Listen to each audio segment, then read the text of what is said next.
یہ ارشادات وطن ہیں، اس میں 106 ارشادات وطن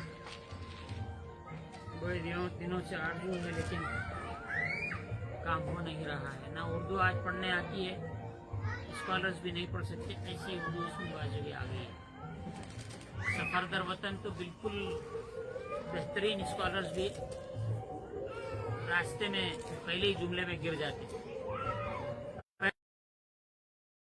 کرنے والے ہیں۔ اب وطن سے قبلہ کا پہلا ارشاد ہے، یہ پکڑ لے کے اٹھ جاؤ، بعد میں سب سمجھ میں آئے گا، بھٹکنے کی کوئی ضرورت نہیں ہے۔ روزانہ تہجد میں حضور صلی اللہ تعالی علیہ وسلم جو دعا فرماتے تھے، ما عبدنا کا حق عبادت، اے اللہ میں نے تیری عبادت کا جو حق ہے وہ ادا نہیں کیا، حالانکہ عبادت کی، اور میں نے جو تیری تعریف کا حق ہے وہ ادا نہیں کر سکتا، یعنی عاجز ہو گئے۔ دو ہستی کا کیا مطلب ہو گیا؟ حضرت جو فرما رہے ہیں ایک حامد دوسرا محمود، کیا مطلب ہوا؟ میں حمد بیان کرنے والا ہوں، میری ایک ہستی ہو گئی۔ آرا سمجھ میں نہیں آیا تو بولنا۔ حمد ادا کرنے والا اس کا ایک وجود ہے، دوسرا محمود ہے جس کی حمد بیان کی جا رہی ہے۔ ایک حامد ہو گیا، دوسرا محمود ہو گیا، تو یہ خلاف توحید ہے۔ دو ہو گئے، ایک میں ہو گیا، ایک اللہ ہو گیا، تو رہنا ہی نہیں۔ یہ تعریف کرنے والے کا پتہ نہیں چلنا، حمد کرنے والے کا پتہ نہیں چلنا، یہ حمد ہے۔ حامد غائب ہو جانا، صرف محمود باقی رہنا، یہ توحید ہے۔ کیسا کرنا ہے بتاتے ہیں۔ اور محو کرنا مانے مٹا دینا، فارسی میں عربی میں ابھی ایک کچھ لکھا ہوا ہے، ربڑ سیمنٹ دیے تو محو کرنا ہوتا ہے۔ محو کرنا اپنی ہستی کا، میں ہوں، میں حمد کر رہا ہوں، میں بیان کر رہا ہوں، میں ذکر کر رہا ہوں، میں تلاوت کر رہا ہوں، میں نماز پڑھ رہا ہوں، میں روزہ رکھ رہا ہوں، میں کاروبار کر رہا ہوں، یہ کیا ہے؟ میں کر رہا ہوں، اس کو محو کر دینا، اس کو مٹا دینا۔ معائنے میں ہستی حق کے، معائنہ کہتے ہیں دیکھنا، دیدار کرنا۔ عام طور پہ کہا جاتا ہے میں مدرسے کے معائنے کو گیا، کیا مطلب؟ معائنے کے معنی میں مدرسہ دیکھنے گیا۔ معائنہ عین ہے، عین کے معنی آنکھ ہے، معائنہ آنکھ سے دیکھنا۔ معائنے کے معنی میں اپنے آنکھوں سے معائنہ کر کے آیا ہوں۔ کلاس میں بچے کم تھے، استاد کھڑا ہوا تھا پڑھانے کے لیے، 2-4 بچے بیٹھے، معائنہ کیا مطلب میں نے آنکھوں سے دیکھا ہے، میں آئی وٹنس ہوں۔ تو فرما رہے ہیں کہ اللہ کی ہستی کو دیکھتے ہوئے اپنی ہستی فنا کر دینا، یہ ممکن ہے نہیں ہے؟ بعد میں بحث کریں گے، یہ بات ہم بعد میں سمجھائیں گے کہ ممکن ہے یا نہیں ہے ایسا کرنا۔ لیکن بعض چیزیں میں سنا ہوں کہ تاج محل میں کئی بار ادھر سے گیا مگر تاج محل پہ رکا نہیں، لوگ کہتے ہیں مقام سے تاج محل کو دکھایا جاتا ہے، جب وہاں سے دیکھتا ہے تاج محل کے حسن کو، ہاں ایک دم آدمی منہ کھول دیتا، ہاں بولتا ہے، یہ سنا ہوں میں لوگوں سے، حیرت ہو جاتا اس کے حسن میں کہاں ہوں کدھر ہوں بھول جاتا اپنی ہستی کو۔ یہ حسن ہے، ایک عمارت کا حسن ہے، انسان کا حسن اور اعلیٰ ہے، وہ جو خالق ہے اس کا حسن کچھ اور ہے۔ پھر تو اس کی ہستی میں اپنے آپ کو مٹا دینا، حق کے عین سراپا توصیف ہے، یہ اللہ کی توصیف، اپنے آپ کو مٹانا۔ شیر فرماتے کار ناداں ہوتا اندیشہ، نادان کا کام چھوٹی فکر ہے، یاد گیرت کسی کے در پیش ہے، یاد وہ شخص کرتا ہے جو اس کو یہ منزل درپیش ہے۔ صرف ایک ارشاد سمجھاتا ہوں، ختم، یادہ نہیں، اگرچہ کہ ارشادات کی لذت سنائیں گے تو آئیں گی۔ ارشاد اول در بیان تعلق ظاہر و باطن۔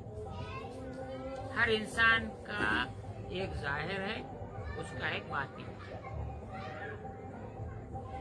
یہاں تک کہ تفاسیر میں بھی آیا ہے کہ ہر شے کا ایک ظاہر ہے، اس کا ایک باطن ہے، چاہے یہ پتھر ہی کیوں نہ ہو، دیوار ہی کیوں نہ ہو، پتنگا ہی کیوں نہ ہو، کوئی چیز ہو دنیا کی، ایک ذرہ کیوں نہ ہو، اس کا ایک ظاہر ہے۔ اب تو انسان کا تو بدرجہ اولا ہے، ظاہر و باطن تو آدمی اتنی بات تو سمجھ جاتا ہے، میرے دل میں کیا چل رہا، مطلب باطن میں کیا چل رہا۔ یہ انسان کے ظاہر اور باطن کا جو تعلق ہے دونوں کا، اس کو سمجھا رہے ہیں۔ ارشاد اول، اوپر بات چلی طالب اور مطلوب کی، طلب کرنے والا طالب اور جس کو طلب کیا جا رہا وہ مطلوب۔ فرماتے ہیں ارشاد اول، طالب کے ایک ایک لفظ میں طالب کے باطن کا نام مطلوب ہے۔ طالب کا جو باطن ہے اس کا نام مطلوب ہے۔ طریقہ بتا رہے ہیں دوسرے جملے میں، جب طالب اپنے ظاہر کو فراموش کرے گا، طالب حق اپنا جو ظاہر ہے، ظاہر کو فراموش کرے گا، آپ کو مطلوب پائے گا، یعنی خود کو مطلوب پائے گا۔ طالب کا ظاہر کیا ہے؟ طالب کا ظاہر آنکھ ہے، طالب کا ظاہر ناک ہے، طالب کا ظاہر کان ہے، طالب کا ظاہر زبان ہے، طالب کا ظاہر اس کا وجود ہے، طالب کا ظاہر اس کا خیال ہے، طالب کا ظاہر اس کے ہاتھ ہے، طالب کا ظاہر اس کے پاؤں ہے، طالب کا ظاہر اس کا سر ہے، طالب کا ظاہر اس کا سینہ ہے، طالب کا ظاہر اس کی بھوک ہے، طالب کا ظاہر اس کی پیاس ہے۔ یہ ظاہر میں وجود میں ظاہر میں آتی ہیں چیزیں۔ طالب اپنے ظاہر کو فراموش کرے گا، آپ کو پائے گا، یعنی اپنے آپ کو، تیرا وجود کیا ہے تجھے اس وقت پتا چلے گا۔ یہ ذکر کرنے میں معلوم ہوتا اپنا آپ پتا نہیں چلتا، ہاتھ کہاں ہے، پیر کہاں ہے، میں ہوں نہیں ہوں، زمین پہ ہوں، ہوا میں ہوں، کہاں ہوں، کوئی چیز کا پتا نہیں چلتا۔ حضرت فرماتے تھے ذکر وہ ہے جس سے آئے بے خودی، با خودی کا ذکر ہے سو سو بدی، نہ دکھائے ذکر جب منہ یار کا، جہل اس سے خوب ہے سو بار کا۔ یہ ہو گیا، یہ ایک جملے میں حضرت سب سمجھا دیے۔ اب اس کی مثال دے رہے ہیں، طالب مطلوب۔ مثلا مثال دے رہے ہیں دنیا کی، آہو کے ناف میں، آہو کہتے ہیں ہرن کو، ہرنیں دو قسم کی ہوتی ہیں، ہرنیں دو قسم کی ہیں۔ ایک قسم کی ہرن یہ ہے جو ہرن آپ ہم دیکھتے ہیں، ایک ہرن ہوتی ہے اس کو کہتے ہیں کستوری ہرن۔ تو جنگل میں شکاری سے بولتے ہیں اب کہاں سے خوشبو آ رہی، کیسا پہچاننا، کون سی ہرن ہے، کیسا پہچانیں گے؟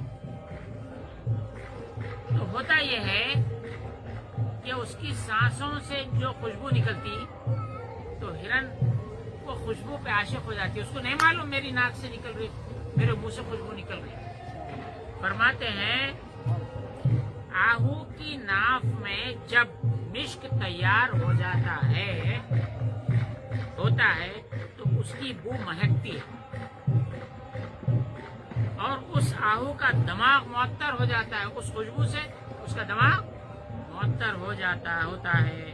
بس آہو یعنی ہرن اس بو پر عاشق ہو کر صحرا صحرا اس کی جستجو میں پھرتا ہے۔ وہ ہرن خوشبو کو ڈھونڈ لیتے ہیں دیوانے کی طرح، بس رننگ میں رہتا، جنگل جنگل۔ کیا کرتا؟ بولے جواب دو، کیا تلاش کرتا؟ مجھ کھولو، خوشبو کو تلاش کرتا۔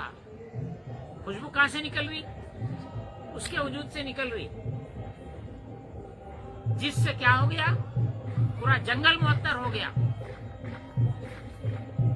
چلیے بس آہو یعنی ہرن اس بو پر، اس خوشبو پر عاشق ہو کر صحرا صحرا اس کی جستجو میں پھرتا ہے، ترنت دوڑ لگاتے رہتی۔ تو شکاری کیا کرتے؟ خوشبو کہاں سے آ رہی؟ سب ہرنا چڑھتے پھر رہے ہیں، وہ پاگل کے جیسے کون پھر رہی ہے ہرن، اس کو جا کے پکڑ لیتے ہیں، اس کا شکار کرتے۔ شکار آسان ہے، کون ہے؟ یہ ہے خوشبو کی دیوانی، کون ہے؟ یہ ہے۔ اصل میں خوشبو اسی کے پاس سے آ رہی۔ آخر صیاد اجل، موت کا شکاری، اس ہرن کو قتل کرنے والا، اس کی تلاش کرنے والا صیاد اجل کے ہاتھ سے ہلاک ہوتا ہے۔ شکاری اس کو مارتا ہے، اس کو ٹاپتا ہے۔ یہ بات یہاں پہ حضرت کی ختم ہو رہی۔ پھر کیا کرتا؟ ذبح کر کے وہ ناک میں سے مشک نکال لیتا۔ صیاد اجل کے ہاتھوں ہلاک ہوتا ہے۔ عجیب و غریب معاملہ ہے، عجیب و غریب ماجرا ہے۔ یہ کیسا ماجرا ہے؟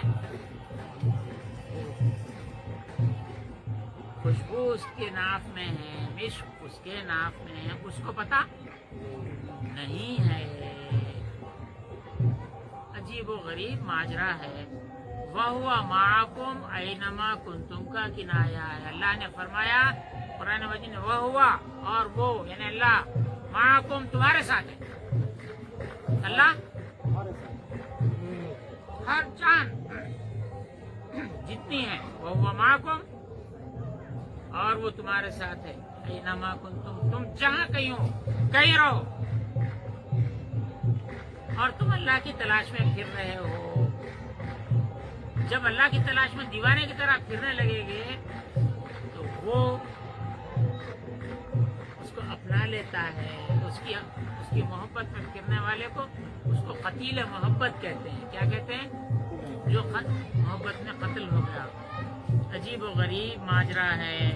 وَهُوَ مَعَكُمْ أَيْنَمَا كُنْتُمْ کا کنایا ہے۔